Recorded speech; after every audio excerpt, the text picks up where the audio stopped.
Segundo o livro das Crônicas, capítulo 27. O reinado de Jotão de Judá. Jotão tinha 25 anos de idade quando se tornou rei de Judá. Ele governou 16 anos em Jerusalém. A sua mãe se chamava Jerusa e era filha de Zadoque. Jotão fez aquilo que agrada a Deus, o Senhor, seguindo o exemplo de Uzias, o seu pai. Porém, ele não cometeu o pecado de queimar incenso no templo, mas o povo continuou pecando. Foi Jotão quem construiu o portão norte do templo. Ele também fez muitas construções nas muralhas da cidade, no bairro chamado Ofel. Construiu cidades nas montanhas de Judá e fortalezas e torres de vigia nas florestas. Lutou contra o exército do rei de Amon e o derrotou. Aí ele forçou os amonitas a pagarem, todos os anos, durante 3 anos seguidos, 3.400 quilos de prata, 1.000 toneladas de trigo e 1.000 toneladas de cevada. Jotão foi ficando cada vez mais poderoso porque seguia fielmente à vontade do Senhor seu Deus. O resto da história de Jotão, as guerras em que tomou parte e as coisas que fez, tudo está escrito na história dos reis de Israel e de Judá. Ele se tornou rei aos 25 anos de idade e governou 16 anos em Jerusalém. Ele morreu e foi sepultado na cidade de Davi, e o seu filho Acás ficou no lugar dele como rei. Segundo o livro das Crônicas, capítulo 28. O reinado de Acás de Judá. Acás tinha 20 anos de idade quando se tornou rei de Judá. Ele governou 16 anos em Jerusalém. Acás não seguiu o bom exemplo do seu antepassado, o rei Davi. Pelo contrário, fez aquilo que não agrada ao Senhor seu Deus e seguiu o exemplo dos reis de Israel. Fez imagens de metal do deus Baal e queimou incenso no vale de Ben-Hinom.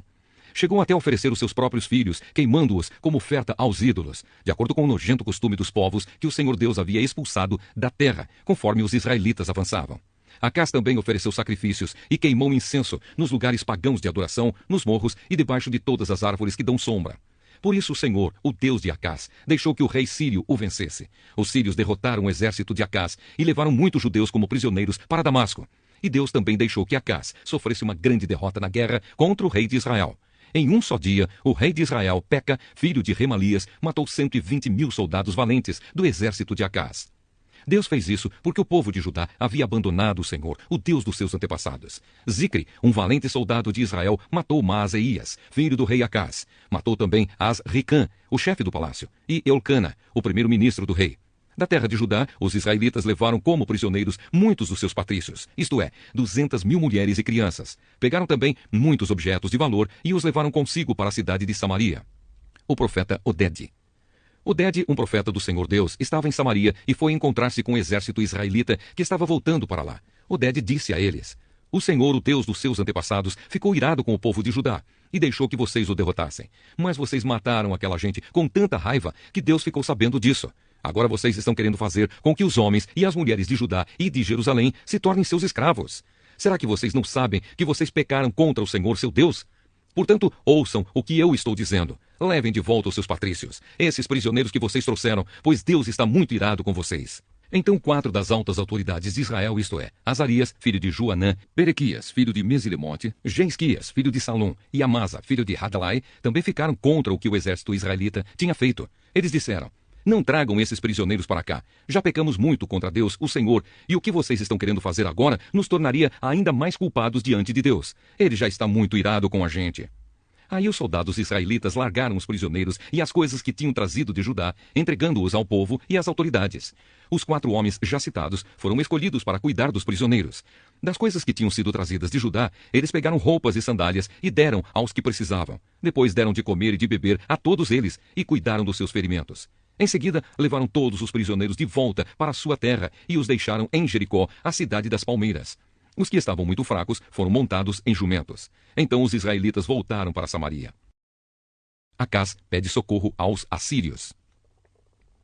Nessa mesma época, o rei Acás mandou pedir socorro ao rei da Assíria, porque mais uma vez os edomitas tinham invadido o país de Judá e haviam derrotado o exército de Acás e levado alguns prisioneiros. Ao mesmo tempo, os filisteus estavam atacando as cidades que ficavam nas planícies e no sul de Judá, conquistando Bet-Semes, Aijalon e Gederote, e também as cidades de Socó, Timna e Ginzo, com os povoados que ficavam ao redor. Tendo conquistado essas cidades, os filisteus começaram a morar nelas. Deus fez o país de Judá sofrer esta humilhação por causa do rei Acás, pois ele havia levado o povo de Judá a cometer imoralidades, e ele mesmo havia desobedecido a Deus, o Senhor. O rei Tiglat-Pileser, da Assíria, marchou com o seu exército contra Acás, e em vez de ajudá-lo, o deixou numa situação mais difícil ainda. Acás pegou objetos de valor do templo, do palácio e das casas das altas autoridades e os deu ao rei da Assíria. Porém, isso não adiantou nada. os pecados e a morte de Acás. Quando as suas dificuldades aumentaram, o rei Acás cometeu pecados piores contra Deus, o Senhor. Acás era assim mesmo. Ofereceu sacrifícios aos deuses da Síria, mas esses mesmos deuses foram a causa da sua derrota. Ele disse: os deuses da Síria ajudaram os reis sírios, portanto, vou-lhes oferecer sacrifícios e eles me ajudarão também. Mas eles trouxeram desgraça para o rei e para todo o país. Acás pegou os objetos do templo e os quebrou em pedaços. Fechou os portões do pátio do templo e mandou construir altares em todas as esquinas de Jerusalém. E mandou construir em todas as cidades de Judá lugares pagãos de adoração, onde se queimava incenso a deuses estrangeiros.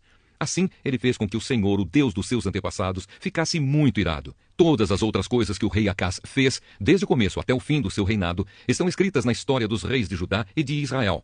Acás morreu e foi sepultado na cidade de Jerusalém, mas não nos túmulos dos reis, e o seu filho Ezequias ficou no lugar dele como rei. Apocalipse, capítulo 14. A canção dos 144.000. Depois olhei e vi o Cordeiro em pé no Monte Sião. Com ele estavam 144.000 pessoas que tinham o nome dele e o nome do pai dele escritos na testa delas. Então ouvi uma voz do céu que parecia o barulho de uma grande cachoeira ou o som de um forte trovão. A voz que ouvi era como a música de arpistas tocando as suas harpas. Os 144.000 estavam diante do trono e dos 4 seres vivos e dos líderes e cantavam uma nova canção que somente eles podiam aprender. De toda a humanidade, eles eram os únicos que tinham sido comprados por Deus. Eram os que se conservaram puros, porque não haviam tido relações com mulheres. Seguem o Cordeiro aonde ele vai. Entre todos os seres humanos, eles foram comprados e foram os primeiros a serem oferecidos a Deus e ao Cordeiro. Eles nunca mentiram, nem cometeram nenhuma falta. As mensagens dos 3 anjos.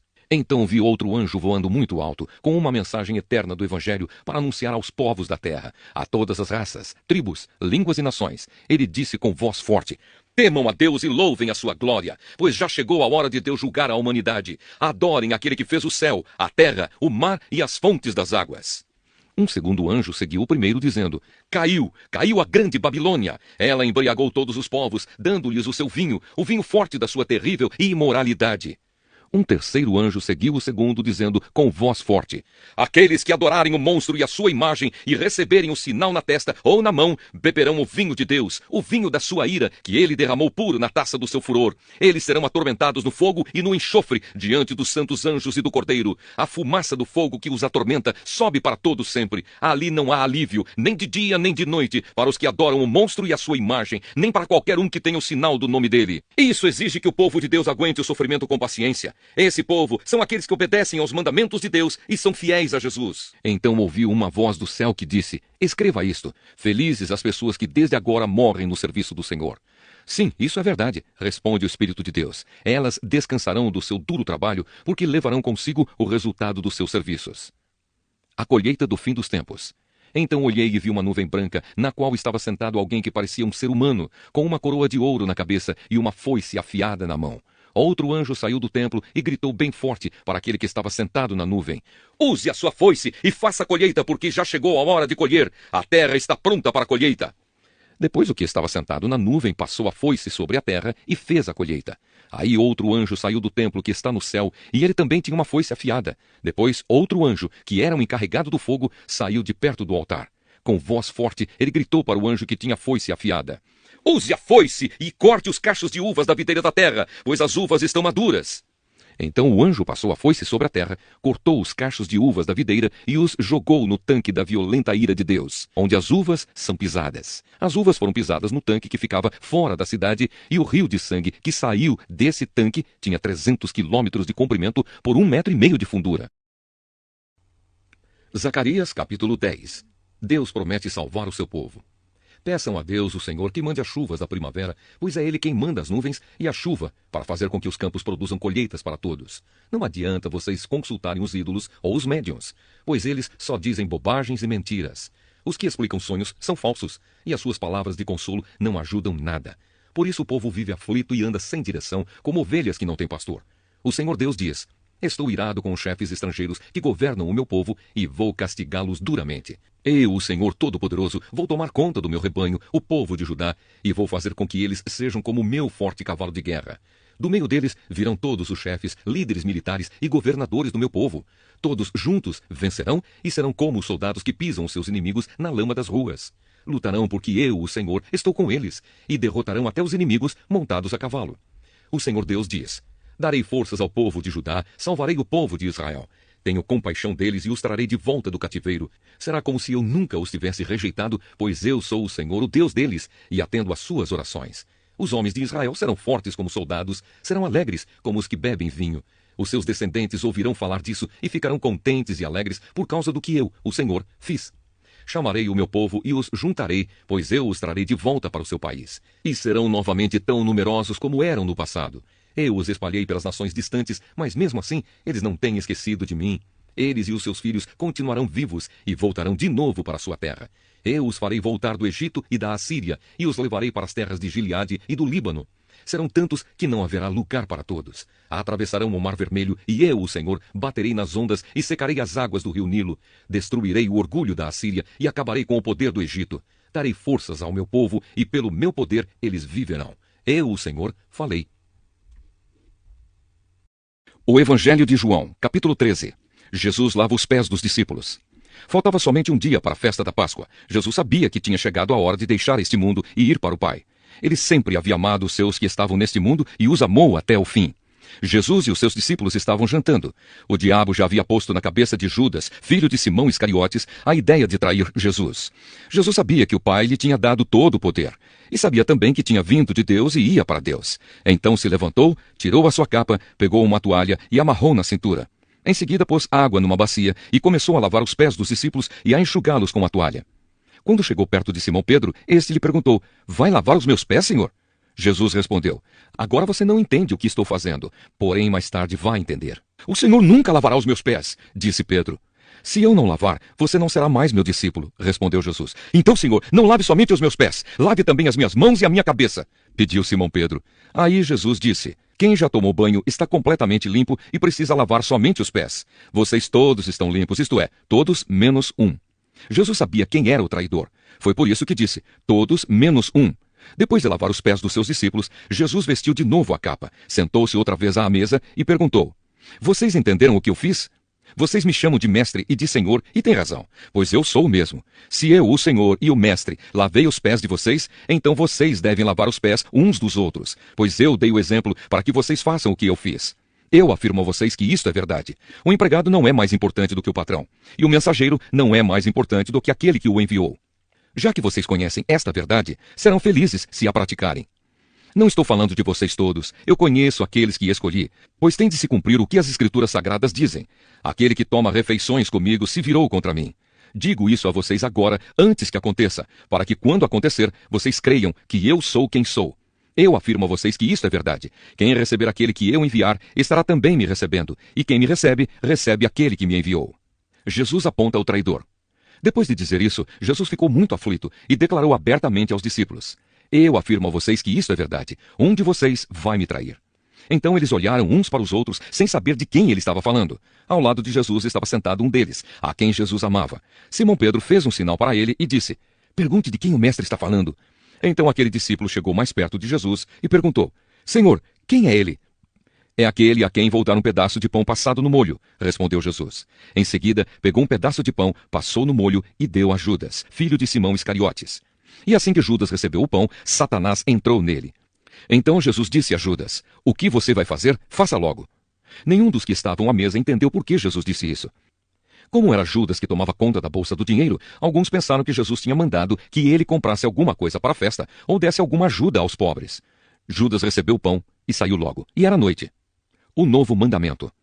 Quando Judas saiu, Jesus disse: agora a natureza divina do Filho do Homem é revelada, e por meio dele é revelada também a natureza gloriosa de Deus. E se por meio dele a natureza gloriosa de Deus for revelada, então Deus revelará em si mesmo a natureza divina do Filho do Homem.